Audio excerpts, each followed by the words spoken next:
Muntu wanjye ntuzigirwa mu buzima bwo kwihambira ahantu kandi barimo kukwirukana. Uzafata utwawe wigendere, kuko iyo bakohereza niho hari imigisha yawe. Yaba utarahuye n'ikigeragezo cyo kwinginga ubuzima mu gihugu wavukiyemo bikanga, ntabwo waragize igitekerezo cyo kuvuga ngo ugiye mu bihugu byo hanze gushaka umugati. Iyaba Landirodo ataragusohoye nabi mu mazu ye yiyubakiye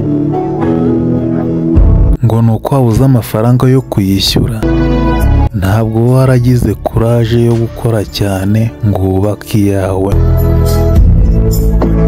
Iyaba umuvandimwe wawe utaramusabye lifuti mu modoka yaguze akayikwima, ntabwo waragize kuraje yo gukora cyane ngo nawe ugure iyawe. Amagambo mabi batuvuga n'ibikorwa bya mfura mbi badukorera nibyo bitwubaka, bigatuma ahazaza hacu haba heza.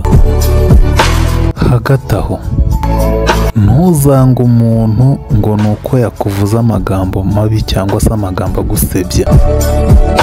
Ikindi kandi, ntuzange umuntu ngo ni uko yakora ibikorwa bya mfura mbi yitwaje icyo ari cyo.